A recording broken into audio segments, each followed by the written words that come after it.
Close your eyes and picture this, the Caribbean. 1713. The sun is blinding.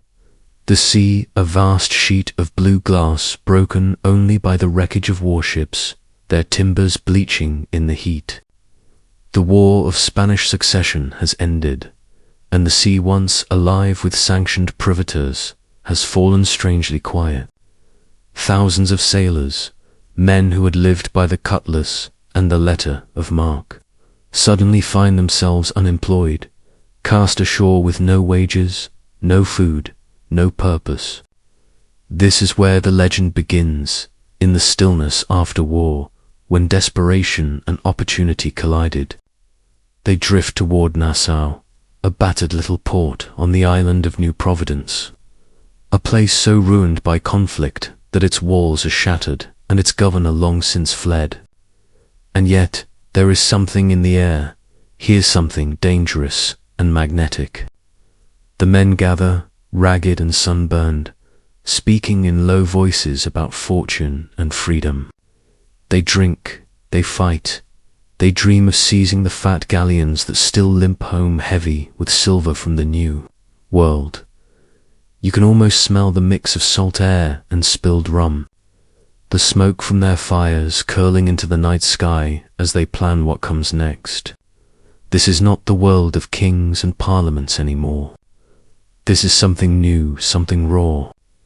Here, a man can rise from nobody to captain in a single night if he has the courage or the cruelty to seize his chance. Some say this was the beginning of a kind of democracy, crude and brutal, but fairer than anything the crown offered. Crews voted on their captains, split plunder by agreed shares, and lived by their own code. Others call it the start of anarchy, a brief window when law itself bent and the sea became the last true frontier. As you sit here, imagine the clinking of coins on a rough wooden table, the low murmur of voices swearing loyalty over stolen rum, the sound of waves pounding like drums on the reef beyond. It is in this charged silence, this fragile moment before the storm, that the golden age of piracy takes its first breath. And if you lean in closer, you might hear it the whisper that this was never just about gold. It was about something far more dangerous, freedom. But what happens when desperate men taste freedom and refuse to give it back? Step with me now into Nassau, not as a sleepy colonial outpost, but as the crucible of chaos it became. The streets are little more than sandpaths, between half-burnt houses, the harbour filled with ships flying black flags, their hulls scarred and patched from countless raids. There is no governor here, no fort manned by redcoats only, the sound of laughter and gunfire, the clatter of dice, the distant boom of cannon as some new arrival is chased into the anchorage. To the outside world, Nassau is a pest's nest, a place to be purged, but to the men who gather here, it is a kind of republic, rough, lawless, but oddly ordered by its own code. Captains are chosen by vote, and they can be voted out if they displease their crews. Spoils are divided according to a written agreement, the injured compensated first, the captain taking no more than 2 shares. These were men who had been beaten under the whips of navy masters, cheated out of pay by merchants, starved in the name of king and country. Here they rewrote the rules.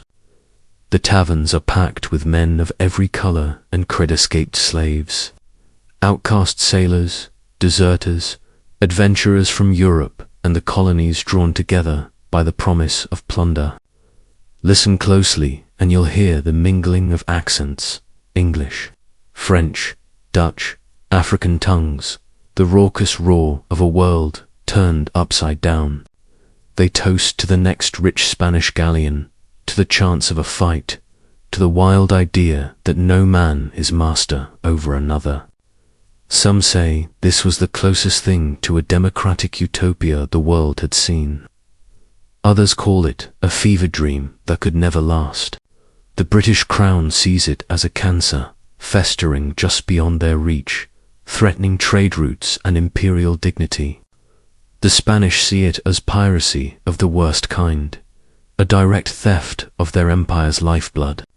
But for the pirates themselves, Nassau is freedom made real.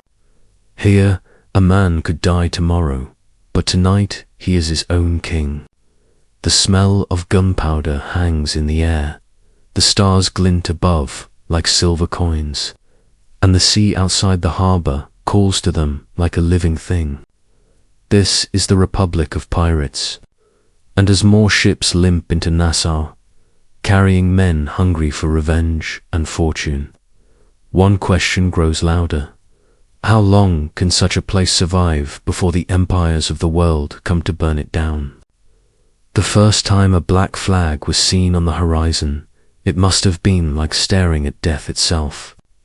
Imagine the scene. A merchant ship heavy with sugar and tobacco, its crew weary from months at sea, suddenly spotting a dark sail in the distance. The flag is not yet the skull and crossbones we think of today, but a plain black banner, silent, menacing, promising no mercy if resistance is offered. The chase begins. The pirate ship is lean, stripped for speed, its sails dark with tar and patched canvas, its guns run out and ready. The sea wind carries the sound of drums, or perhaps a shrieking fife as the pirates close the distance. On deck, cutlasses are sharpened, pistols primed, the air thick with anticipation and salt. Some historians suggest the black flag was meant as a kind of psychological warfare, a message that if the victims surrendered, they might be spared, but if they fought, they would meet the red flag next the Jolly Roger of blood that promised death to all. Either way, the flag became the emblem of a new world order, one where terror was a weapon as sharp as any blade. In Nassau, these flags are painted, stitched, and customized. Skeletons holding spears, hourglasses warning that time is short, skulls grinning in the sun. Each one is a calling card, a brand meant to freeze the heart of anyone unlucky enough to see it. Think of the effect ships surrendering without a fight, cargo taken with hardly a shot fired, words spreading across the Caribbean that the sea is no longer safe. The black flag is more than cloth. It is a symbol of rebellion, a defiance of every king, every admiral, every merchant prince who believes they own the oceans. The pirates know that every raid risks death by hanging, yet still they hoist the flag, daring the empires to stop them. The sight of it against the dawn sky must have been both terrifying and strangely beautiful, an omen fluttering in the wind. And as more captains raise their own black flags, the Caribbean begins to change. What started as scattered raids is becoming an organized wave, a storm gathering strength. The question is no longer whether these men can disrupt trade, is whether they can rewrite the rules of the sea entirely. But if a flag can unite them, can it also paint a target big enough for the empires to finally strike back? Out of this storm of chaos rise the figures who will haunt history, men whose names still tastes of salt and gunpowder centuries later. Picture Edward Teach, the man they called Blackbeard, a towering figure with a wild mane of hair and slow-burning fuses tied into his beard so that smoke wreathed his face like some demon from the deep. Imagine Charles, vain, ruthless, and cunning, who refused pardon after pardon, choosing to keep fighting long after others surrendered. Think of Calico Jack Rackham, whose flag bore the crossed swords and skull that would become legend, and whose partners in crime, Anne, Bonnie, and Mary Read, shattered every expectation of their age by fighting with as much fury as any man. Each of these captains ruled by a mix of charisma and fear, but unlike Navy officers, they were chosen by their crews. If they failed to deliver plunder, or proved too cruel, they could be voted out, abandoned, or even killed. Some historians believe this made pirate captains natural-born leaders, forced to balance ambition with the will of their men. Others argue it made them unpredictable, dangerous, more likely to gamble everything on one last desperate raid.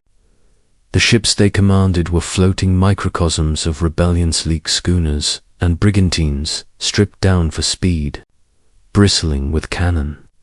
Their decks alive with men who had once been whipped for disobedience and now had a say in every major decision. Life aboard was brutal, but it was also strangely egalitarian. Shares of loot carefully recorded, injuries compensated, disputes settled by vote or duel. If you close your eyes, you can almost hear the arguments over division of spoils. The cheer when a rich prize is spotted, the chant of the crew as they swarm a captured vessel. These captains became symbols of defiance, not just to the crown, but to the very order of the world. Their exploits whispered in taverns from London to Boston. They were feared, yes, but also admired by those who saw in them a chance at something freer, something beyond the reach of kings. And yet, for all their fame, they were also mortal men, hunted relentlessly by the navies of Europe. The question that lingers is whether their notoriety was their strength, the very beacon that would draw the noose tighter around their necks. For all the chaos and bloodshed, the pirates were not truly lawless. In fact, they had rules more democratic than anything most of their men had ever seen on land. Known simply as the Articles, these pirate codes were drafted and signed before every major voyage, a kind of social contract that bound captain and crew alike. They dictated how loot would be divided, who would stand watch when, even how punishment would be dealt if a man was caught cheating, stealing, or deserting. Some articles stated that lights had to be put out by 8 at night, that gambling was forbidden on board, and that every man had a say in where the ship would sail. Most striking of all was the idea that a pirate's vote counted just as much as his. Captains, a sharp contrast to the rigid hierarchies of the Royal Navy, where the lash was the answer to dissent. Some researchers believe these codes were a precursor to modern democracy, offering a glimpse of what free men might build if given the chance. Others see them as purely practical, a way to keep order among men who had nothing left to lose and everything to gain by mutiny if treated unfairly. Imagine the scene as the Articles are read aloud on a sun-bleached deck. The smell of tar and salt thick in the air, and each man, one by one, makes his mark or X, swearing to uphold this strange, floating republic. The penalties for breaking the code were harsh: marooning on a deserted island with a pistol and a bottle of water, whipping, or even death. Yet these punishments were agreed upon collectively, not imposed from above. It gave the crew a sense of ownership over their fate, a sense that they were part of something more than mere banditry.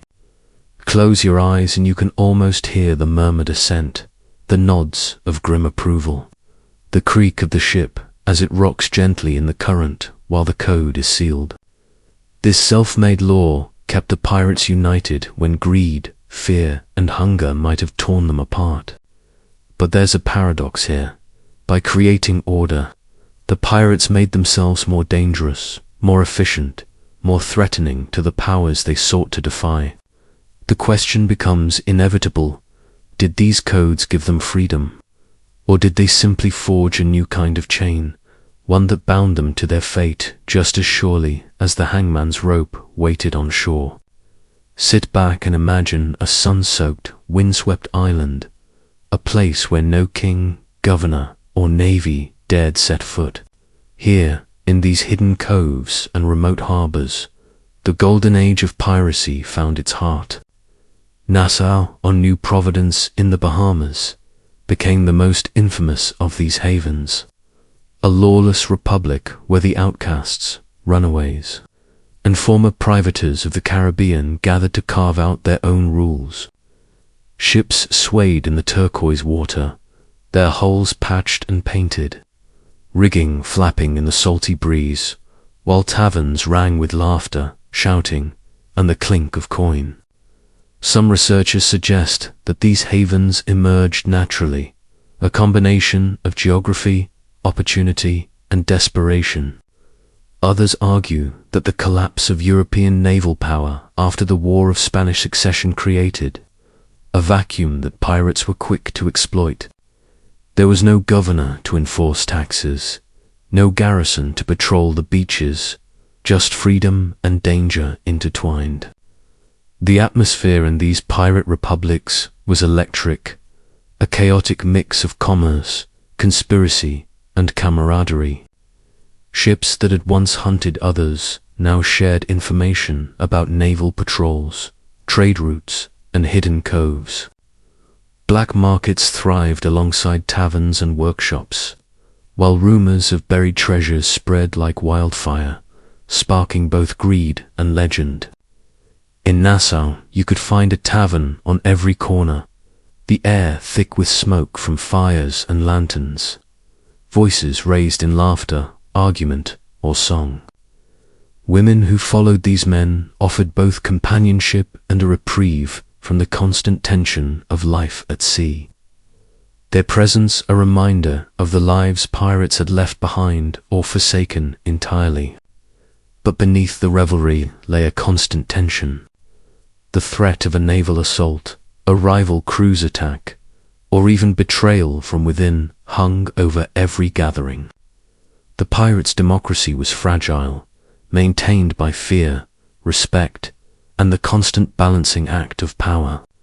Some historians believe these havens were early experiments in self-governance, a fleeting glimpse of freedom in a world dominated by kings and merchants. Others see them as temporary, inevitably doomed playgrounds for thieves and murderers. And yet, despite their impermanence, the pirate havens of the Caribbean shaped the culture, politics, and economy of the region in ways that lasted long after the last black flag was lowered. As the sun sets behind Nassau's craggy cliffs, casting long shadows over the docks, one question lingers in the salty air. How long can a republic built on chaos and stolen gold endure before the world inevitably comes to reclaim it? Step closer now and listen to the creak of the wooden deck beneath your boots, the steady slap of waves against the hull, the whistle of wind through the rigging. This is the heartbeat of a pirate ship, where the line between survival and death was razor thin. Life aboard these vessels was harsh, brutal, and unforgiving, yet strangely egalitarian. Unlike the rigid hierarchy of naval ships, pirates organized themselves with an eye toward fairness, or at least a rough approximation of it. Each crew member had a vote on important matters, from choosing a captain to deciding on raids, and shares of plunder were distributed according to clearly written articles known as the Pirate Code. Some historians argue that this system created a rare form of democracy at sea, where men and occasionally women wielded power through consensus rather than command. Others suggest it was practical rather than principled.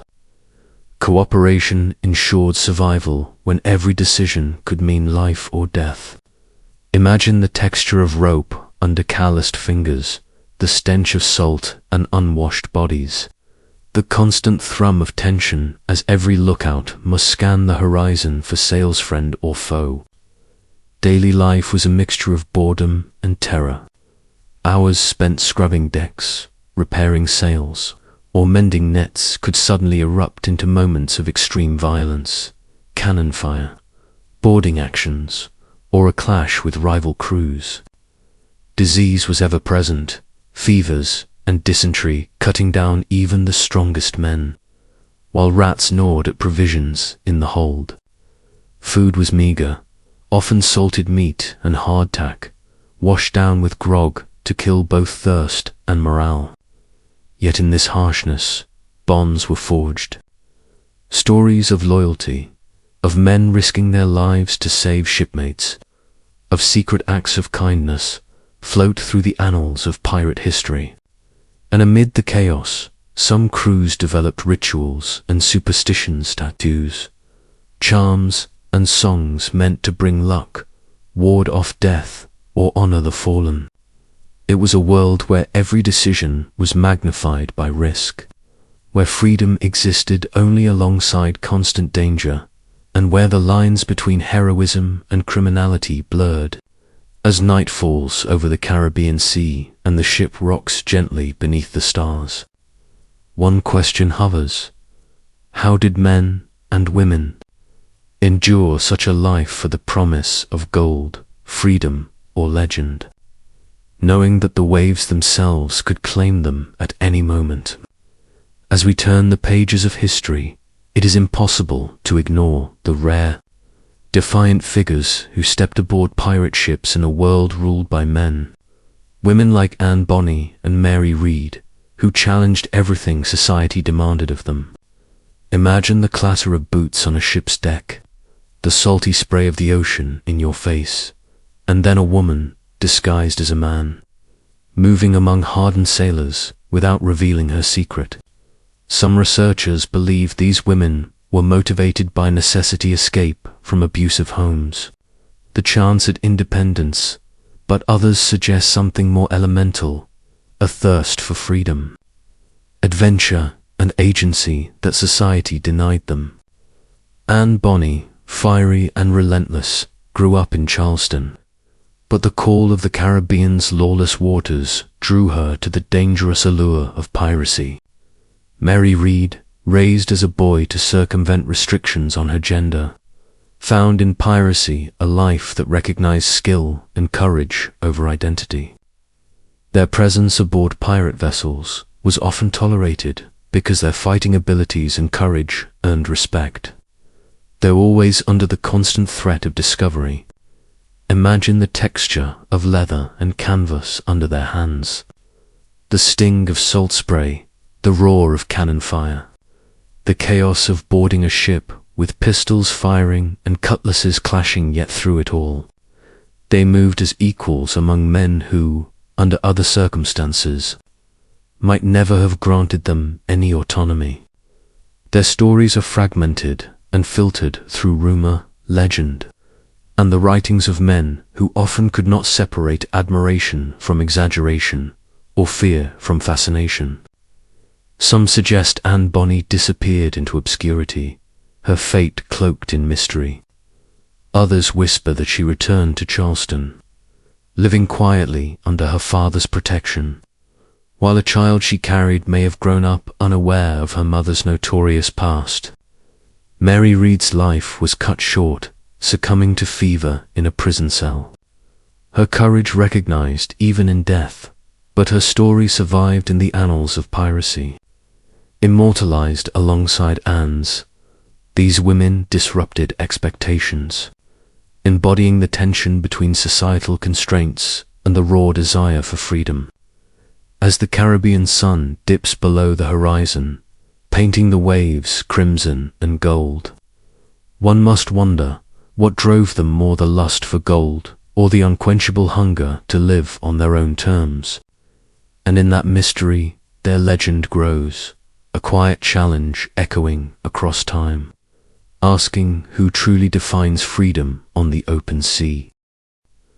To understand the golden age of piracy, one must step into the chaotic heart of its strongholds, places like Nassau in the Bahamas.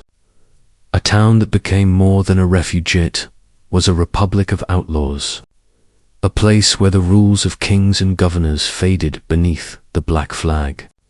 Picture the harbor crowded with ships of every size, the smell of brine and gunpowder mixing with rum and sweat, taverns spilling into the streets with laughter, brawls, and the clink of coin. Pirates who had once sailed under national colors now answered only to their own code. A rough but surprisingly democratic system where captains could be voted in or out. Shares of plunder carefully calculated and openly distributed. And grievances aired openly before the crew. Some researchers suggest this social structure was the natural outcome of life constantly perched between death and liberty. Others believe it was a conscious rebellion against rigid hierarchies ashore, a miniature experiment in equality and self-governance. Nassau's streets were alive with rumors, alliances, and betrayals. The constant threat of British or Spanish fleets looming just beyond the horizon.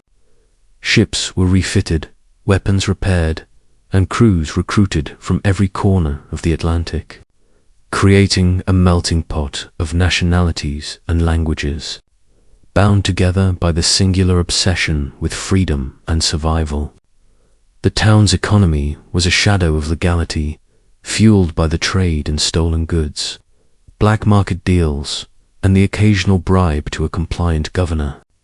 Yet for all its lawlessness, there were rules, unwritten but understood, loyalty to the crew, the sacred division of plunder, and the avoidance of harming one another without cause. Outside Nassau, similar havens dotted the Caribbean, Tortuga, Port Royal before its fiery destruction, and the remote cays scattered like hidden teeth in the turquoise sea.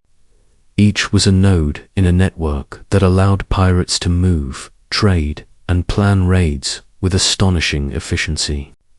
And yet, as the years passed, these strongholds would attract attention, draw the ire of empires seeking control, and face violent suppression. The very freedom that made them irresistible also made them unsustainable. In their fleeting existence, though, they became legendary. The stuff of tales whispered in taverns and ports across the Atlantic. But one cannot help but ask, as the wind ripples over Nassau's empty harbor today, what stories remain hidden in the foundations, in the timbered taverns and salt-worn docks, waiting to be rediscovered, and which ghosts of that anarchic paradise still linger in the Caribbean breeze, carrying whispers of rebellion and gold. Step onto the deck of a pirate ship at dawn, and you enter a world that teeters between freedom and terror, a microcosm of chaos measured by ropes, cannonballs, and the ever-present risk of death. The air is thick with the scent of salt, tar, and sweat, the wood of the deck rough under bare or calloused feet, soaked by the waves that lash endlessly against the hull. Crews of men and women, often from disparate lands and backgrounds, move with practiced precision, adjusting sails, loading muskets, and keeping watch for the glint of enemy ships on the horizon. Life aboard was far from the romantic notions of buried treasure or endless revelry. It was a constant negotiation with hunger, fatigue, and fear. Some researchers argue that the democratic structures found aboard these ships, the voting for captains, the division of plunder, the council of crew members, were not merely ideological but a practical response to the reality that a tyrannical captain could doom them all. Others suggest it was a reflection of pirate culture itself, where freedom was sacred, and every man and woman had a voice in matters that affected life or death. Discipline was harsh, but applied with logic. Mutiny, theft from the crew, or cowardice in battle brought swift punishment. Sometimes death, sometimes maiming, but always in full view to reinforce the fragile order that held the ship together. Meals were simple, often salted meat and hardtack softened in seawater, washed down with grog that was both intoxicant and disinfectant. Sleep came in short bursts, hammocks swinging with the motion of the waves, interrupted by the call of lookout or the warning of sails on the horizon. Despite the dangers, there was camaraderie, a bond forged in shared risk and shared plunder, a sense of living unbound by the laws and hierarchies ashore. Stories were told, songs sung, and legends born in the flickering lantern light below decks. Yet every dawn reminded them of mortality, and every evening brought whispers of fortune and glory that might never come. From one lookout post to the next, from the crow's nest to the captain's cabin, the ship itself became both protector and prison, a small world afloat on an immense, indifferent sea. And as night falls over the Caribbean, the creaking of timbers and the distant cry of gulls serve as a reminder. Freedom is never free, and every pirate must eventually confront the ocean's unforgiving judgment. What choices did they make in that fragile space between liberty and death, and who would survive long enough to etch their names into legend? Beyond the battles and the ships, the Golden Age of Piracy thrived because of the hidden havens scattered across the Caribbean and the Atlantic. These were places where law was weak or entirely absent, where pirates could resupply, repair their ships, and spend their plunder without fear of immediate arrest. Nassau, on New Providence Island, became the most infamous of these havens. A chaotic port where exprivators escaped slaves and outlaws converged, creating a society that functioned almost like a miniature republic. Streets were muddy and crowded, lined with taverns, workshops, and makeshift docks. Here, democracy wasn't theoretical. It was a survival mechanism. Captains were elected, disputes settled by vote, and articles of agreement codified the division of plunder and rules of conduct. Some researchers believe that these communities operated under a rudimentary form of egalitarian law, a stark contrast to the rigid hierarchies of European navies. Others suggest that the true order was fragile, maintained less by principles than by the constant presence of weapons and the mutual understanding that betrayal could cost a life. Beyond Nassau, other hidden coves and islands such as Tortuga, the Bay of Campeche, and parts of Madagascar offered similar opportunities, each with its own culture and rhythm, yet all united by the same underlying principle: freedom from imperial control. These were not utopias. Violence was a constant companion, as was disease, hunger, and the harsh tropical climate. Ships often carried more than weapons. They carried illness, rats, and the stench of unwashed bodies. Despite this, pirates flocked to these havens, drawn by the promise of community, commerce, and occasionally chaos. Taverns echoed with shanties and bawdy tales. Workshops rang with hammers and saws as ships were repaired, and markets overflowed with goods taken from Spanish galleons and merchant vessels alike. Some visitors describe the atmosphere as electric, a place where men and women could briefly escape the rigid structures of empire and live by their own rules. But as order gradually reasserted itself through pardons, naval patrols, and the eventual arrival of governors like Woodes Rogers, the era of pirate havens waned. Once thriving republics dissolved under pressure, replaced by colonial law and commerce. Yet even as Nassau and Tortuga returned to official control, the stories lingered, immortalized in whispers, tavern songs, and eventually printed accounts that blurred fact and fiction. What secrets remained buried in those hidden coves? And which of the legendary pirates truly vanished without a trace, leaving only echoes of their audacious lives? As pirate havens flourished, a new generation of captains emerged, each carving their name into the annals of infamy with daring raids, cunning strategy, and an almost theatrical flair for terror. These men and some women understood that piracy was as much performance as it was plunder. Edward Teach, better known to history as Blackbeard, cultivated his fearsome persona with slow-burning fuses tucked into his beard, smoke curling around his face like the devil incarnate, and a reputation for ruthless efficiency that made entire ships surrender at the mere sight of his flagship. The Queen Anne's Revenge.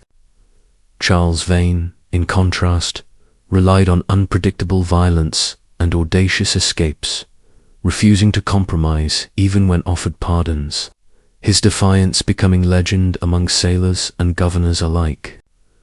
Then there was Calico Jack Rackham, less fearsome in battle but clever in exploiting opportunity. Known for his distinctive clothing and for sailing with Anne Bonny and Mary Read, women who defied convention and matched any man in audacity and skill. Some researchers believe the allure of these captains went beyond fear and wealth. They embodied a promise of freedom, a chance to escape the rigid hierarchies of navy life or the merciless discipline of merchant vessels. Others suggest that the true draw was survival, to join a crew led by someone capable, clever, and bold enough to evade capture was often a matter of life and death. Ships became extensions of their captains' personalities. Blackbeard's Queen Anne's Revenge was a floating fortress, armed with more guns than most naval vessels of similar size, her decks creaking under the weight of iron and ambition. Vane's ships, sleek and fast, were designed for speed and escape, striking terror through unpredictability. These captains also understood the power of myth, often exaggerating their own exploits or letting rumors of unimaginable cruelty circulate freely, enhancing the psychological edge before combat had even begun. Yet, for all their brilliance and audacity, the lives of these captains were brutally finite. Death lurked around every corner, pistols, cutlasses, disease, or betrayal from within. Few survived the decade unscathed, and those who did often found themselves hunted relentlessly by naval vessels determined to reassert imperial control. Still, even as the noose, cannon, or sickness claimed them one by one, their stories endured, echoing across ports and islands, growing taller with each retelling. In taverns from Port Royal to Charleston, their names were whispered with a mixture of fear and admiration. How much of what we remember, the smoke, the burning beard, the buried treasure, was real, and how much was carefully crafted legend? As the Golden Age reached its zenith, the line between fact and myth began to blur, setting the stage for the dramatic decline that would follow, and for the enduring legend of piracy that would survive long after the sea had claimed them all. To understand the Golden Age of Piracy, one must peer beyond the myths of buried treasure and blazing beards, into the day-to-day reality of life aboard a pirate ship, a world as harsh and unforgiving as it was free. Imagine the decks slick with salt and spray, the creak of timbers underfoot, the wind whipping the sails as waves crash, and the horizon stretches endlessly, a line between freedom and doom. Food was sparse and monotonous, hardtack, salted meat, and whatever fish could be caught, often accompanied by bitter grog to stave off thirst and illness. Water, when available, was rationed carefully, and disease stalked the crew silently, from scurvy to fevers, leaving no man untouched. Discipline was strict, but unlike the harsh hierarchy of naval vessels, pirate ships often operated with an unusual form of democracy. Crews voted on important decisions, from destinations to the distribution of plunder, and captains could be deposed if they failed to lead effectively. Articles of agreement were signed, outlining shares of loot, compensation for injuries, and rules of conduct. Primitive constitutions, perhaps in the midst of lawlessness. Yet for all the structure, the danger never ceased. Every voyage risked confrontation with naval ships, armed merchantmen, treacherous reefs, or even mutiny from within. The violence was immediate, brutal, and intimate. The clash of steel, the thunder of cannon, the screams of the wounded, and the acrid smell of gunpowder were constants of life at sea. Amid this chaos, camaraderie flourished. Men and women relied on one another entirely, forging bonds that were as fierce as the battles they fought.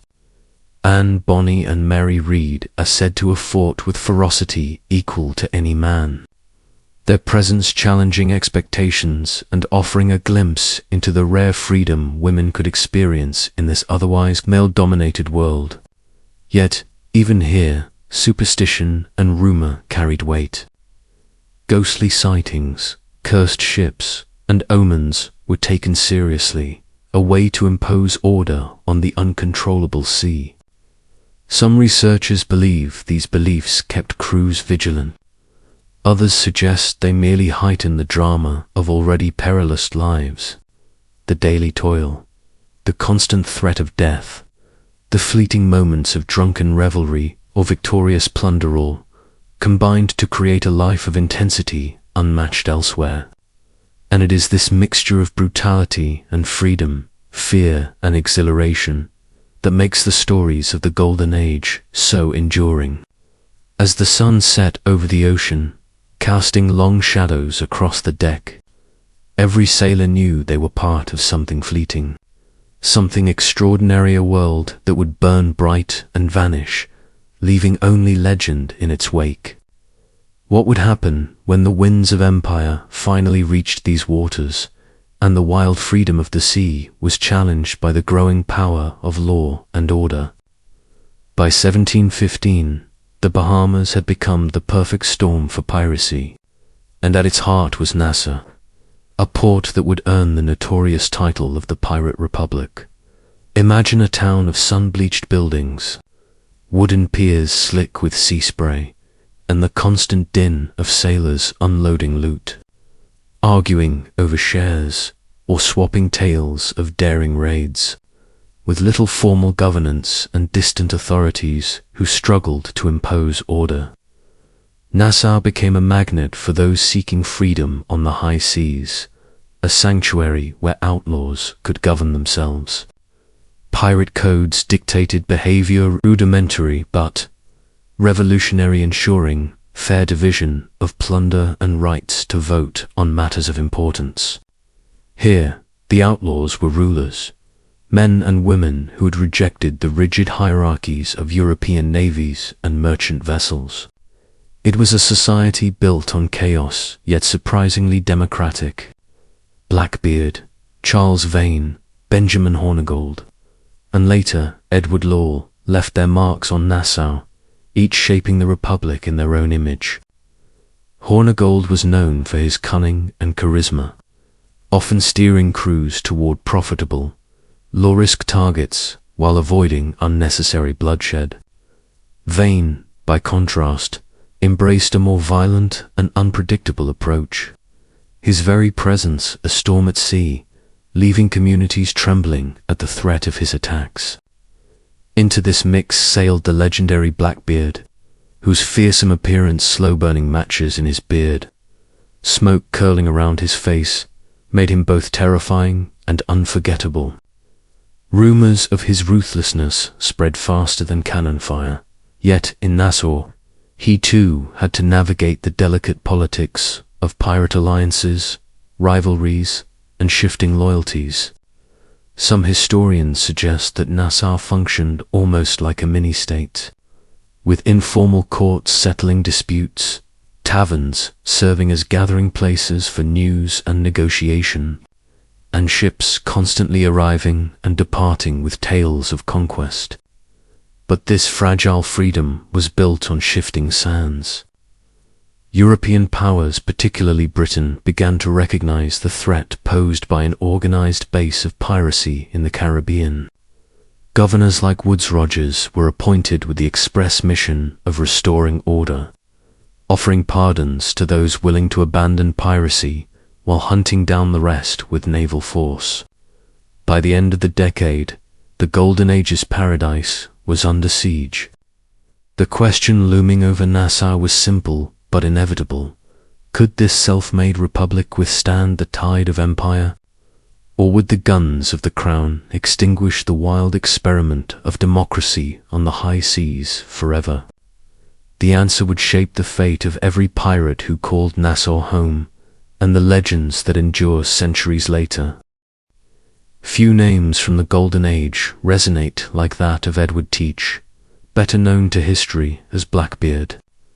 Picture him in your mind's eye, towering over most men. A wiry frame cloaked in dark clothing, pistols strapped across his chest. A slow-burning fuse tucked into his braided beard, smoke curling like a halo of menace. Blackbeard was not merely a pirate. He was a force of terror, a living symbol of the chaos that defined these years. He commanded the infamous Queen Anne's Revenge, a ship retrofitted from a captured French slaver, armed to the teeth with 40 guns, capable of laying waste to merchant convoys or naval ships alike. His strategy combined psychological warfare and cunning seamanship, often striking before his victims even knew what hit them. Some researchers believe that he deliberately cultivated his fearsome image, knowing that intimidation could achieve in minutes what a bloody battle might take hours to accomplish. His blockades along the Carolina coast became the stuff of legend. Entire towns would whisper his name, merchants hiding or fleeing, and local authorities scrambling to muster naval support. Yet, for all his brutality, Blackbeard was also strategic. He rarely killed unnecessarily, preferring ransom, plunder, and negotiation when possible, keeping his crew alive and motivated for future raids. His alliances shifted fluidly. One day in Nassau, plotting with Benjamin Hornigold, the next striking out independently, keeping rivals and authorities perpetually uncertain. Blackbeard's reign illustrates the paradox of piracy at its peak, anarchic freedom coexisting with calculated organization. Sailors and captains alike respected his audacity and feared his unpredictability. And yet, history shows that even the most notorious cannot escape the tides of fortune.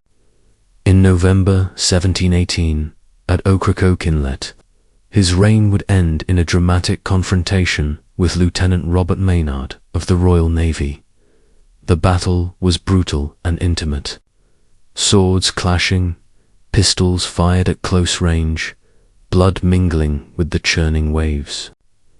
Blackbeard sustained multiple wounds, some accounts claiming as many as 20, yet he fought on until finally overpowered, his death ensuring that his legend, rather than his body, would continue to dominate the imagination of sailors and storytellers alike. Even in death, his presence lingered, tales of his ghostly ship and cursed treasure spreading through ports and taverns. And so, as we reflect on Blackbeard, we see not just a pirate, but an architect of fear. A man whose life blurred the line between myth and reality, leaving behind questions that still echo. Was he a villain, a visionary, or simply a product of a world that allowed men like him to rise? The answer remains as elusive as the smoke that once rose from his burning beard amid the chaos of the Golden Age. Two figures emerge whose stories challenge everything we think we know about pirates: Anne Bonny and Mary Read. Imagine the taverns of Nassau, thick with the scent of salt, rum, and unwashed bodies. The din of sailors trading tales of treasure and terror. Into this world stepped two women who would become legends in their own right, disguising themselves as men to claim the freedom denied to them by society. Anne Bonny, fiery and defiant, was said to have a temper as quick as her wit, a presence that could unsettle even the most hardened sailor. Born to a wealthy Irish family, she rejected the constraints of polite society, choosing the unpredictable, dangerous life of piracy over marriage and conformity. Some historians suggest her partnership with the pirate James Calico, Jack Rackham, was as much strategic as romantic, a joining of ambition and audacity. Mary Read, equally formidable, came from a different background. Disguised as a boy for much of her early life, she knew how to navigate the male-dominated world of the sea long before stepping aboard a pirate ship. Her skill with a cutlass and calm under fire earned her respect and fear, even among seasoned men. Together, these two women became more than curiosities. They were capable fighters, earning spots on Calico Jack's crew and participating in raids with courage and cunning. Their presence also underscores a striking truth about piracy.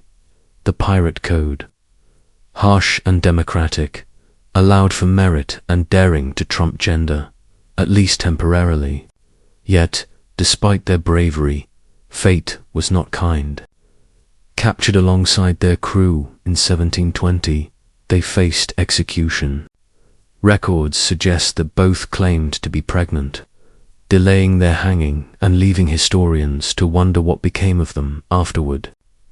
Did Anne Bonny return to her family, vanish into some obscure corner of the Caribbean, or continue pirating under another name? Did Mary Read die in prison, or escape the historical record as so many whispers suggest? Their legacy, however, endures in legend. Women who defied expectations, fought with swords as men did, and seized freedom in a world determined to deny it. They are a reminder that the Golden Age of Piracy was not solely the domain of men, that courage and defiance could carve out a place even in the harshest of worlds. And as we ponder their fates, we are left with an enduring question. How many other stories of women who slipped the bonds of society were lost to the waves, swallowed by time, leaving only the faintest echoes for us to uncover? Piracy was not merely the stuff of legend. It was a force shaped by the currents of global commerce, politics, and opportunity. Picture the Caribbean in the early 18th century, a network of islands, bays, and hidden coves teeming with merchant ships laden with silver, sugar, and spices, moving between European colonies with almost predictable regularity. Pirates, ever observant, learnt these rhythms and struck where the reward outweighed the risk. But contrary to the myths of vast buried treasure, much of this plunder was fleeting. Pirates rarely hoarded wealth. They spent it quickly on drink, women, fine clothes, and gambling, returning to the sea with pockets empty but spirits high. Nassau, for instance, became a kind of pirate republic precisely because it offered not only freedom from colonial authority, but a marketplace for stolen goods. Local merchants, tavern owners, and even corrupt officials facilitated the flow of loot, creating a shadow economy where lawlessness was tolerated as long as coins kept circulating. Some researchers suggest this symbiosis explains why piracy flourished so briefly yet intensely.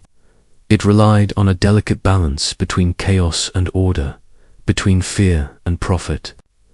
The infamous pirate code, often romanticized, codified this balance. Articles dictated fair shares of treasure, compensation for injuries, and rules of conduct, emphasizing a form of crude democracy that stood in stark contrast to the rigid hierarchies of European navies. A captain might command in battle, but the crew had votes, rights, and the ability to depose a leader deemed unfit. Yet, as naval power increased and colonial governors cracked down, these delicate systems began to collapse. The same ports that had nurtured pirates became sites of their capture. Smugglers turned into informants, alliances fractured, and the once lucrative routes became patrolled by armed frigates. Still, even as the economics of piracy shifted, its lessons persisted. Pirates demonstrated the power of networks, the value of intelligence, and the way fear could be weaponized to secure advantage. And in the imagination of the public, this economic reality transformed into myth, treasure-laden chests on deserted islands, secret maps marked with X's, fortunes waiting to be claimed by the bold. But beneath the glamour lay a harsher truth. Piracy was a gamble, with every voyage carrying the potential for riches, violence, or death. As we leave Nassau's crowded docks and watch the last shadows of pirate commerce fade under the rising sun, we are left with a question that lingers like the scent of salt in the air. How much of the Golden Age was driven by strategy, and how much by sheer, reckless daring? To truly understand the Golden Age of Piracy, one must step ashore in Nassau, the heart of the Pirate Republic, where the streets were as unpredictable as the sea itself. Imagine narrow alleys filled with the smell of salt, gunpowder, and rum, where taverns overflowed with men laughing, plotting, and boasting of their latest exploits. The town, perched on New Providence Island, became a haven not by chance, but by circumstance.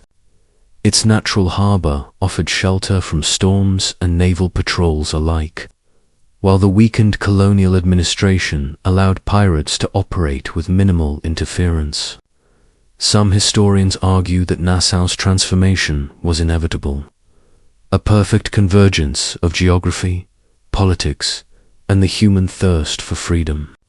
Ships from England, France, Spain, and the Netherlands sailed the Caribbean, their holds full of sugar, tobacco, and gold, vulnerable to the audacity of those who chose to reject convention.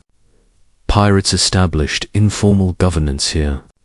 Leaders emerged not solely by rank or wealth, but by respect, cunning, and charisma. Edward Teach, known to the world as Blackbeard, is a prime example. He commanded fear through theatrics, the slow-burning matches braided into his beard, the smoke swirling like a demon rising from the depths, but also through skill and the promise of fair distribution of loot. Nearby, Anne Bonny and Mary Read challenged gender norms, disguising themselves as men, fighting as fiercely as any sailor, and proving that the freedom offered by piracy extended beyond social hierarchies. Yet Nassau was not merely a playground for rebellion.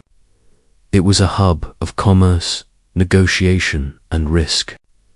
Pirates sold stolen goods to merchants who dared to flout laws, repaired ships, and recruited crews from sailors disillusioned with naval service.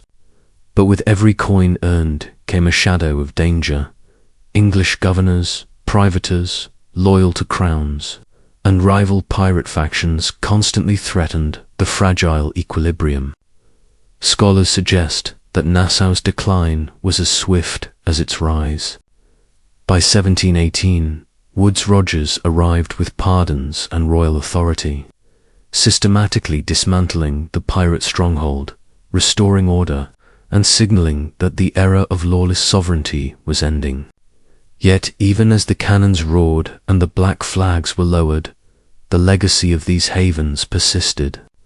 Stories of wild freedom, democratic codes, and audacious raids spread across the colonies, shaping perceptions of piracy for generations.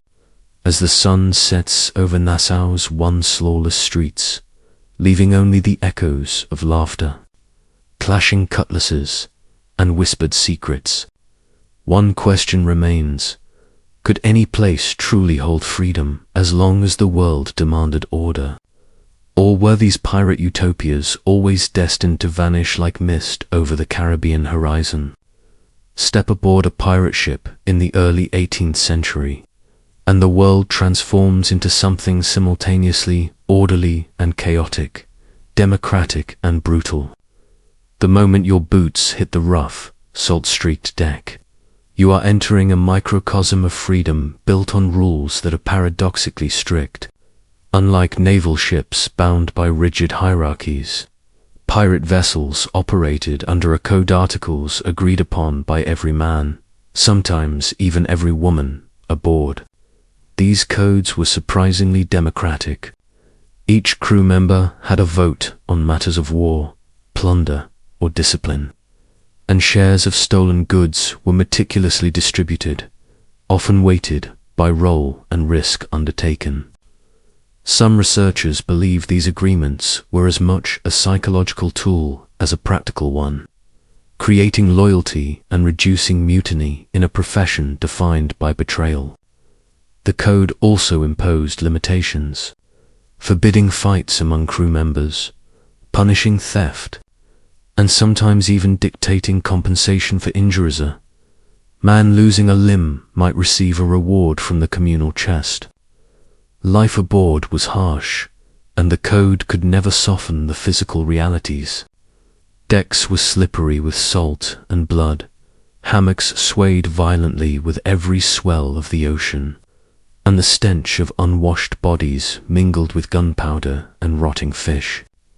Meals were meager and monotonous, hardtack salted meat, and whatever could be fished from the sea.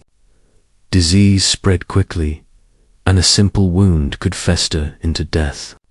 Yet within this adversity, pirates found a sense of community rarely available elsewhere.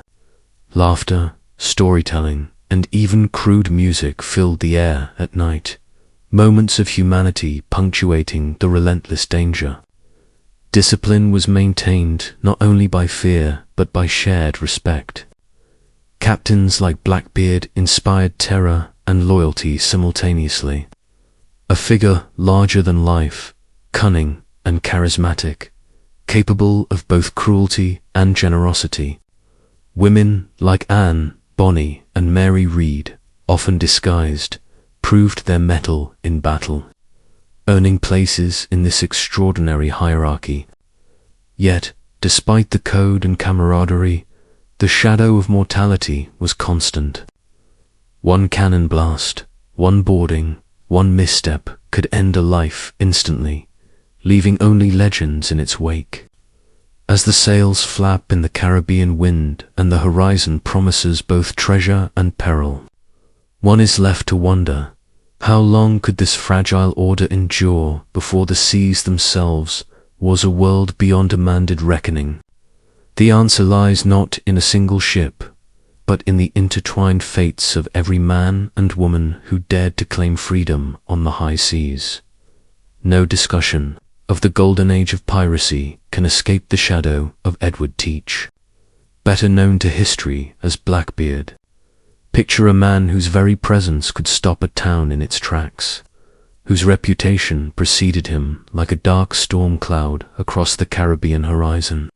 He was a master of psychological terror, cultivating an image as fearsome as any supernatural entity. Some accounts suggest he would weave slow-burning fuses into his thick black beard, lighting them before boarding enemy vessels so smoke curled around his face like a demon emerging from the depths. Ships surrendered at the sight alone, the terrified crew unwilling to test fate against a man who seemed more myth than flesh. Blackbeard's rise was rapid, fueled by the instability of post-war seas. Abandoned privateers and undefended merchant vessels teeming with riches. His flagship, the Queen Anne's Revenge, became a symbol of chaos, a floating fortress bristling with cannon and crewed by men who had abandoned lawful society for the chance at fortune and freedom. He demanded loyalty, yet operated within the loose democracy of the pirate code, striking a balance between fear and respect. Allies, rivals, and even colonial governors learned to negotiate with him carefully, understanding that his unpredictability was as dangerous as his firepower. Some historians argue that his reign was as much theater as strategy, an elaborate performance designed to maximize intimidation while minimizing actual bloodshed before an engagement. And yet, when combat came, Blackbeard was no mere actor. He was lethal, calculating, and daring. Each confrontation etched his legend deeper into the memory of the Caribbean. Tales told and retold in ports from Jamaica to New Providence. But terror, as intoxicating as it can be, is ephemeral. Blackbeard's dominance sparked a response from those determined to reclaim control of the seas. Colonial authorities, naval officers, and bounty hunters began to organize, sharing intelligence and resources to bring down the man who had become a symbol of lawlessness. As the wind whips through the rigging and the cries of sailors fill the air, one wonders how a single figure could command such a pervasive myth while still living, breathing, and bleeding. How does a pirate become larger than the very world he inhabits, and at what cost does such a legend endure? Blackbeard's story is only beginning, and in the chapters that follow, we will see both the brilliance and the eventual unraveling of a pirate whose shadow stretched across an entire era. While Blackbeard loomed as a figure of terror, the seas of the Caribbean also harbored women whose audacity would confound the conventions of their time. Anne Bonny and Mary Read were two such figures, their names whispered in taverns and written in the early annals of piracy with a mix of awe and incredulity. Imagine the stifling expectations of early 18th century society, the rigid boundaries confining women to domestic roles, and then picture these two breaking free, cutting through those limits with cutlasses in hand and the courage of seasoned sailors. Anne, born to a wealthy planter in Ireland, rejected the life of comfort and respectability offered by her family, drawn instead to the rough freedom of the sea and the dangerous allure of Nassau's pirate havens. She took the bold step of dressing as a man to fight alongside the likes of Calico Jack Rackham, her cunning and ferocity earning her respect among hardened pirates. Mary Read's story was similarly extraordinary, though shaped by a life of disguise and secrecy from an early age. Raised as a boy by her mother to gain financial security, she later found herself in the world of privateering and piracy, mastering the same skills as any man aboard ship, blending seamlessly into crews unaware of her gender until necessity revealed it. Their partnership was unusual, even legendary. The two women shared camaraderie, loyalty, and courage, challenging the era's notions of who could wield power on the high seas. Some scholars suggest that their presence inspired fear not just because of their combat skills, but because they embodied the radical possibility of freedom from societal constraints. Freedom to choose one's destiny, freedom to live entirely by one's own rules. Yet their fate, like many pirates, was precarious. Captured in Jamaica after Rackham's capture, they faced the gallows. Yet the historical record blurs their ultimate destinies. Some claim Anne was released thanks to her father's intervention, disappearing into anonymity while Mary succumbed to illness in prison, her life ending quietly after years of extraordinary rebellion. Their stories survive in the margins of pirate history, tantalizingly incomplete, leaving us to wonder what became of their courage once the seas were no longer theirs to command. How did they navigate the thin line between legend and survival, and what echoes of their rebellion linger in the myths of piracy we still tell today? Their lives remind us that the Golden Age of Piracy was not only forged in gunpowder and gold, but also in audacity, cunning, and the refusal to be constrained by the world's expectations. Calico Jack Rackham is often remembered less for his victories or treasures, and more for the flamboyance that earned him his nickname. His calico clothing, bright and ostentatious, made him a striking figure in an age when pirates often relied on intimidation and fear to assert dominance. Unlike the fearsome Blackbeard, Rackham's notoriety stemmed from charm, cleverness, and a certain irreverent style that attracted attention both on the seas and in historical memory. He captained a small but agile sloop, which allowed for swift raids along the Windward and Leeward Islands, striking quickly at lightly defended merchant vessels. Rackham's operations were opportunistic rather than strategic, relying on cunning and speed rather than overwhelming firepower. It was in this environment that Anne Bonny and Mary Read came under his command, bringing with them the reputation, skill, and courage that would redefine his crew's image. Some researchers believe Rackham's partnership with these women was less a romantic adventure and more a calculated advantage. Their presence inspired both fear and curiosity, a psychological edge over opponents who might underestimate the women. His capture in 1720, following a surprise night attack by Jamaican authorities led by Captain Jonathan Barnett, was as dramatic as his life. Many of his crew were either killed or captured, and Rackham faced execution, his flamboyant persona offering little defense against the hangman's rope. Yet it is not just his life that fascinates historians, but the legend that followed. Rackham's notoriety became inseparable from the stories of Bonny and Read. The narrative transformed into a tale of rebellion, audacity, and gender defiance.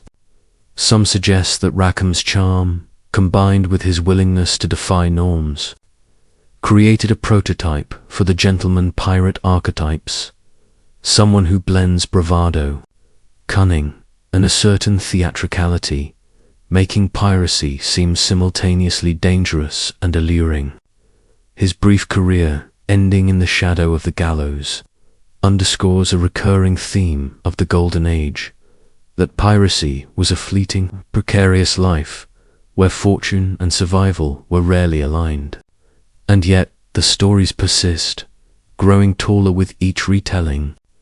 As we move next to the broader collapse of pirate havens and the systematic end of the Golden Age, one must ask, how did the flamboyance of figures like Rackham influence the myths that outlived the reality? And what does it tell us about why we continue to romanticize a life defined by rebellion, risk, and freedom? The answer, like the Caribbean horizon at dusk, is both distant and tantalizingly elusive, inviting us to peer further into the vanished world of outlaws and adventurers. By the early 1720s, the so-called Pirate Republic of Nassau, once a haven of lawless freedom and a magnet for outlaws from across the Atlantic, was crumbling under the weight of its own notoriety and the inexorable advance of empire. Nassau had been more than a port. It was a microcosm of an alternative society, where pirates elected their captains, shared plunder according to articles agreed upon by the crew, and lived by a code that blurred the lines between democracy and anarchy. But as the years passed, the very success of Nassau attracted attention from the powerful navies of Europe. Governors like Woodes Rogers, appointed by the British Crown, arrived with pardons in one hand and gallows in the other, offering clemency to those who abandoned piracy and swift execution to those who resisted. The arrival of structured colonial authority marked a decisive shift. Lawless freedom gave way to regulated commerce, and the pirate way of life, once celebrated for its audacious defiance, became untenable. Pirates who had thrived on opportunity now faced heavily armed ships, stricter naval patrols, and local populations increasingly hostile to the disruptions of their raids. Historians suggest that the Golden Age ended not because pirates were inherently weak, but because the world around them changed too rapidly. Trade networks expanded, naval technology improved, and colonial powers consolidated. Those who survived the crackdown often did so by reintegration into society, accepting pardons, or fleeing to the far reaches of the Caribbean and the Spanish Main. Some became privateers once more under government commissions, blurring the line between legality and piracy. Others vanished into obscurity, their names fading from official records, even as oral traditions and exaggerated tales ensured their immortality in legend. The fall of Nassau and the systematic suppression of piracy transformed the Caribbean from a contested space into a theater of empire, where commerce and order took precedence over rebellion and plunder. Yet, even as the pirate strongholds were dismantled, their ideas, the allure of freedom, camaraderie, and a life governed by choice rather than decree, persisted in cultural memory. In this sense, the end of the Golden Age was not total annihilation, but a transformation. The pirates' reality ended, but their mythos grew, fueled by tales of courage, cunning, and defiance against overwhelming odds. As we next explore the lives of those who escaped the hangman's noose and faded into legend, we confront a question that lingers like smoke over a burning ship. What does it mean for a life of rebellion to survive only in story? And how much of that story can truth endure before it becomes legend? Even as the hangman's noose claimed the boldest and the courts of Charleston and Port Royal hanged the unlucky, some pirates slipped through the net, disappearing into the labyrinthine waterways of the Caribbean, the remote cays, and the hidden inlets that dotted the Spanish Main. These men and women, once public enemies of empire, became ghosts in their own time, living among communities that either ignored their pasts or depended on their skills for survival. Some researchers believe that these exiled pirates found ways to integrate into legitimate maritime trades, offering their talents as shipwrights, navigators, or traders in ports that still tolerated semi-lawless activities on the edges of the map.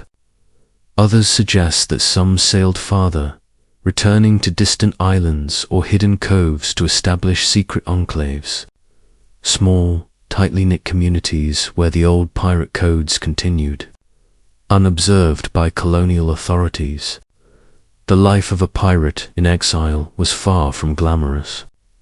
Without ships to raid or crews to command, survival depended on cunning, negotiation, and constant vigilance.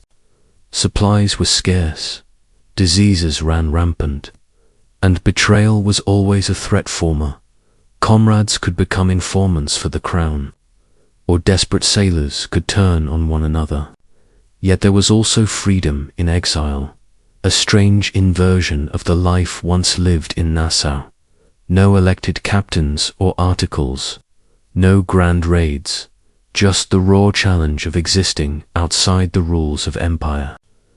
Anne Bonny, if Fletcher's account is to be believed, may have experienced precisely this, living quietly under a new identity, possibly married, raising her child in a world that demanded respectability, while she kept her fiery past buried beneath layers of secrecy.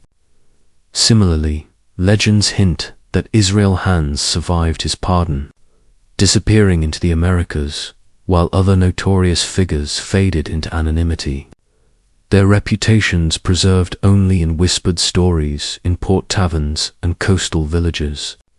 The contrast between the public perception of pirates and the private reality of their post-piracy lives is striking.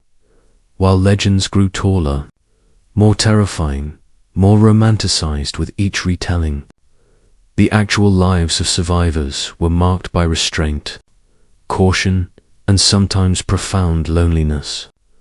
In these hidden lives, one sees the human cost of rebellion and freedom, the need to abandon identity, to hide skill and cunning, and to transform from a figure of terror into someone almost ordinary. And yet, for all their obscurity, these exiled pirates continued to influence maritime culture, passing knowledge of navigation, shipbuilding, and combat to those willing to listen. As we move next to the lasting cultural and ideological legacy of these outlaws, we confront a paradox. The Golden Age may have ended, but the ideas it embodied, democracy at sea, freedom from oppression, and audacious defiance, refused to die, lingering like smoke on the wind, shaping imagination far beyond the Caribbean waters where it all began. Among the many myths that surround the Golden Age of Piracy, one stands out for its paradoxical nobility: the pirate code.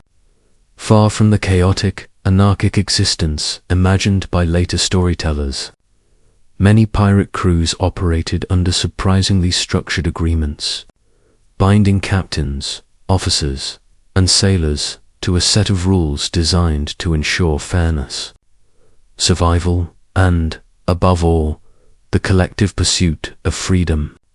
Sit back, relax, and imagine the creaking decks of a ship under a hot Caribbean sun.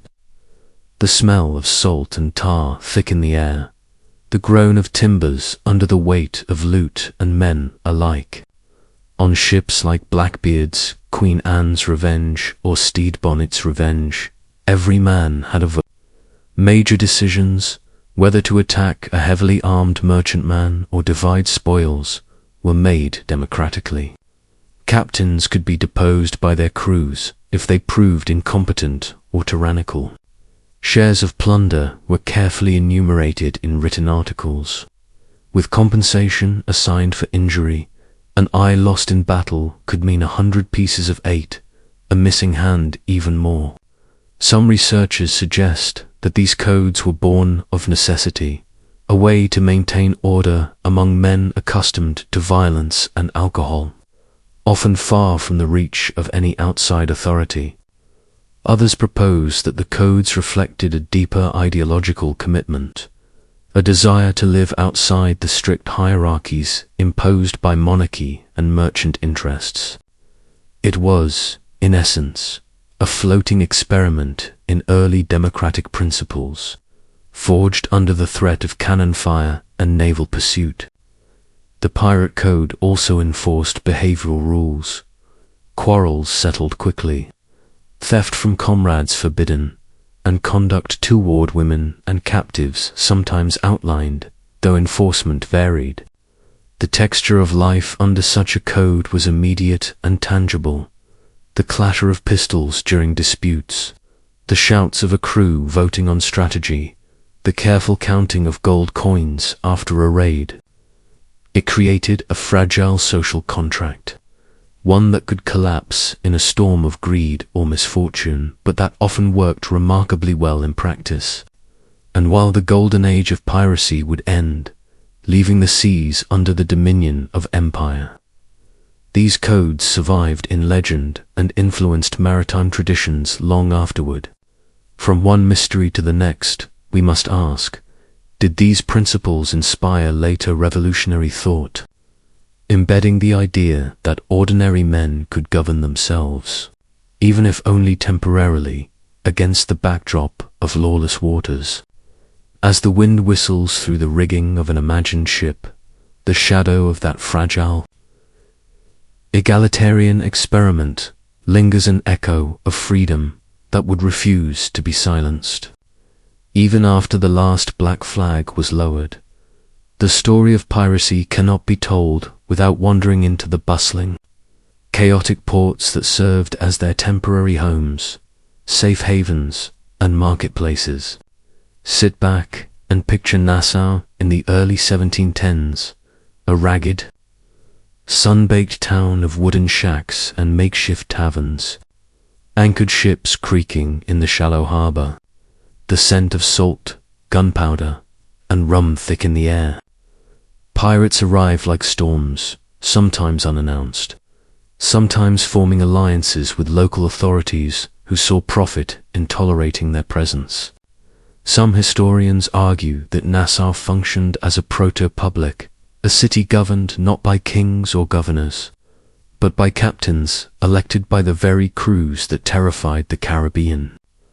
Others suggest that these havens were more opportunistic, a chaotic blend of greed, self-interest, and survival. Here, Blackbeard could negotiate repairs for his flagship, recruit new hands, or sell stolen goods, while in nearby taverns, tales of daring raids were traded for coin or favors. The ports were a paradox, vibrant centers of commerce, yet barely restrained by law, where the roar of drunken laughter mingled with whispered threats of violence. In Charleston, Port Royal, or Tortuga, one could witness the strange social experiment that piracy had become. Men and women who flouted the rules of empire, yet relied on a fragile network of mutual obligation to thrive. Ships, like the Adventure Galley or the Revenge, would anchor, crews stretching stiff limbs after months at sea, counting spoils, repairing sails, and gambling their ill-gotten wealth. The texture of these ports was raw and unpredictable, wooden docks slick with rain or rum, tavern floors sticky underfoot. The air punctuated by the clang of hammers in shipyards and the occasional bark of a naval patrol. Some researchers believe that these havens allowed piracy to flourish precisely because they were semi-legal, tolerated as long as their presence benefited local trade or intimidated competitors. Others argue that the ports themselves were crucibles of legend, transforming otherwise violent criminals into figures of myth through storytelling, song, and rumor. And yet, for all their vitality, these ports were fragile, always under the looming shadow of naval reprisal. Woodes Rogers's arrival in Nassau in 1718 marked the end of the pirate republic, restoring empire authority with pardons, gallows, and garrisoned forts. Ships fled, crews scattered, and the golden chaos receded like a tide. But even as the black flags vanished, the memory of these havens of freedom carved from lawlessness, of laughter mingled with gunpowder, of democratic councils held in the heat of the Caribbean sun remained. It raises the question, could such fleeting experiments in rebellion ever be repeated, or were they forever bound to the unique conditions of their time? Next, we drift toward the men and women who carried these legends, their names etched into history and myth alike, as we explore the captains who shaped the Golden Age itself. To understand the Golden Age of piracy, we must turn our attention to the captains, the men and women whose names became synonymous with terror, freedom, and legend. Imagine standing on the deck of a pirate ship at dawn, the smell of salt water and tar heavy in the air, the creak of timber underfoot, the horizon a glowing smear of orange and gold. These captains were not merely criminals. They were strategists, showmen, and, often, philosophers of their own lawless order. Blackbeard, or Edward Teach, cultivated an image as deliberately fearsome as his tactics. Slow-burning matches braided into his beard to appear a demon risen from the flames of hell itself. His presence alone could scatter merchant crews without a fight, his reputation becoming a weapon as lethal as any blade. Stede Bonnet, the so-called gentleman pirate, defied convention by leaving his plantation for a life at sea, learning the arts of command and intimidation among men far rougher than himself. Some researchers suggest that Bonnet's story illustrates the allure of freedom for those constrained by society's rigid hierarchies, while others view him as a cautionary tale of ambition untempered by experience. Anne Bonny and Mary Read introduced another dimension, women who embraced piracy not merely as rebellion but as a claim to equality in a brutal, male-dominated world. They dressed as men, fought alongside their crewmates, and earned reputations that rivaled any of their male counterparts. The texture of these lives was harsh, endless days of sun and salt, the sting of rope burns, the constant threat of disease, mutiny, or the gallows. Yet, beneath the danger, there was an unexpected democracy. Pirate codes outlined the rights of crew members, the distribution of loot, and mechanisms for dispute resolution. Every man and occasionally, every woman had a voice, a vote, a share. It is this radical, almost revolutionary social order that fascinates historians. The idea that within a microcosm of lawlessness, order could be negotiated, fairness enforced, and ambition balanced against community. And yet, these captains' lives were brief, their glory fleeting. Battles with naval ships, rival pirates, and the unforgiving sea claimed them swiftly. Their stories, however, were immortalized not in the cold records of empire, but in whispered tales, tavern songs, and eventually printed accounts like Captain Charles Johnson's infamous history. Here, facts blurred with embellishment. The fearsome became monstrous, the cunning heroic. But one must wonder, behind every myth, behind every firelit beard or legendary duel, what were the truths these captains lived and died by? Next, we explore the crews, the men and women who transformed individual ambition into collective legend, and the hidden democracy that defined their fleeting, violent lives while the captains commanded attention. It was the crews who made the pirate world function, who transformed vessels into floating societies governed by their own rules. Picture a ship swaying gently in the Caribbean morning, the smell of salt, gunpowder, and sweat mingling in the air. Here, hierarchy was both respected and challenged. The captain's word held sway, but only insofar as the crew consented.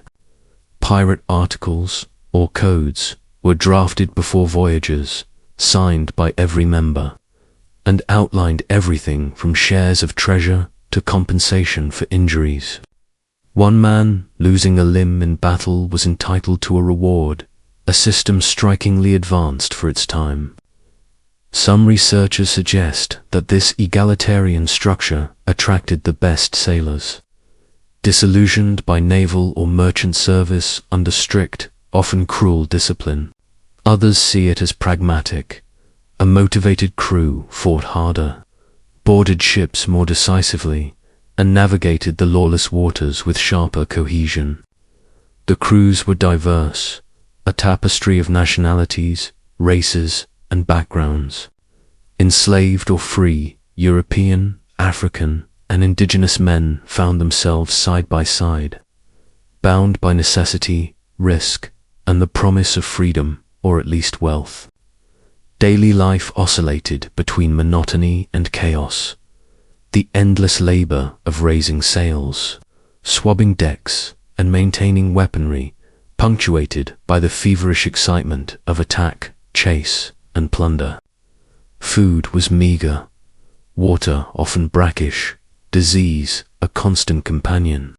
Yet in this shared struggle, a culture of loyalty, humor, and superstition flourished. Songs, rituals, and warnings, sometimes ominous, sometimes absurd, filled the hours, creating bonds that could rival bloodlines. Discipline, when necessary, was enforced collectively. Mutiny was a possibility, but so was negotiation. The crew could depose a captain who failed them, a mechanism unheard of in conventional navies.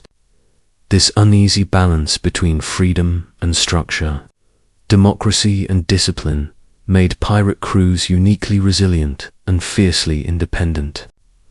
And yet, for all the camaraderie, each voyage carried the shadow of mortality. Naval frigates, rival pirates, disease, storms, and the gallows waited at every turn.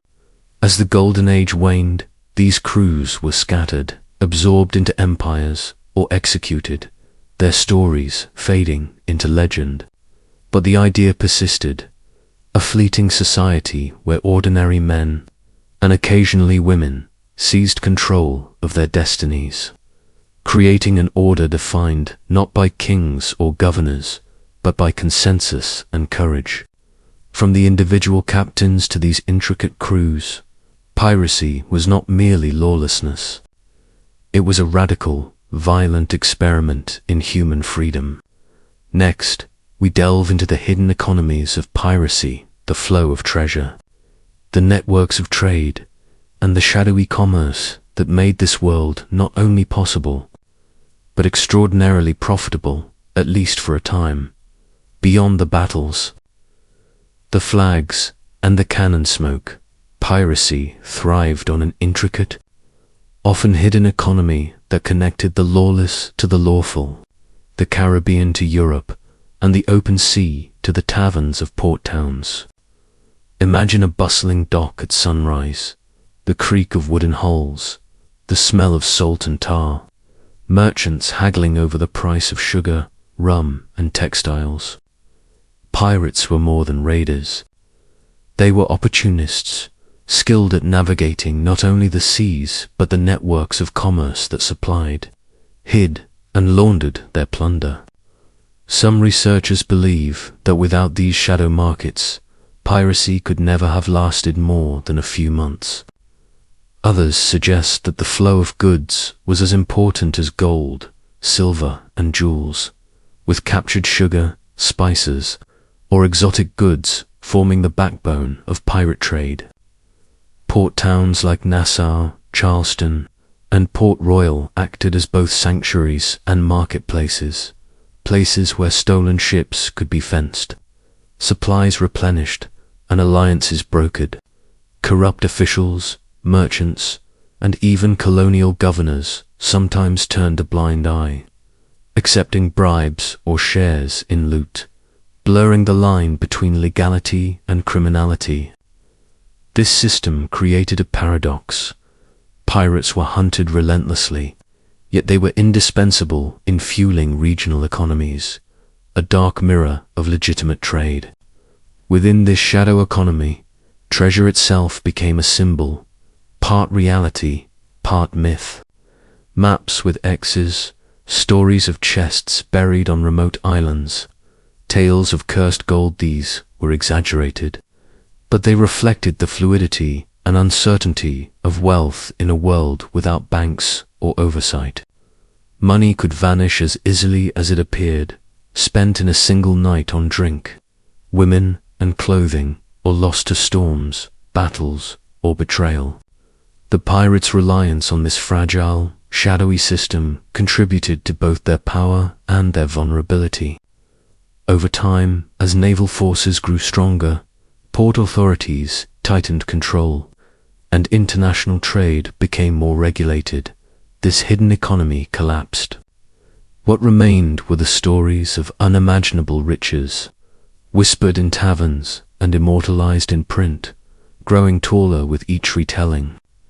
But even in myth, the economics of piracy reveal a truth about the Golden Age. It was not merely a life of chaos and violence, but a carefully navigated balance between risk, reward, and cunning, where fortunes could be made or lost in the blink of an eye. And yet, for all its allure, this shadow world could not endure. As we move to the final chapter, we confront the decline, the end of the Golden Age, the extinguishing of its fires, and the transformation of pirates from fearsome men and women into eternal legends. As the cannons fell silent and the black flags disappeared from the horizon, the Golden Age of piracy did not vanish so much as it transformed. The ships rotted, the captains died, and port towns tightened under the watchful eyes of colonial governors and naval fleets. But the stories, the legends refused to die. Picture a quiet night in a Charleston tavern decades later. The flicker of candlelight across weathered faces.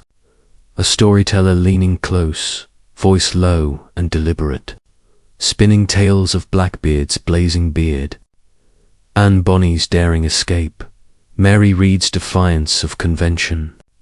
Some scholars argue that the mythology of piracy grew because society needed heroes who defied authority, outsiders who carved freedom from a world dominated by rigid hierarchies.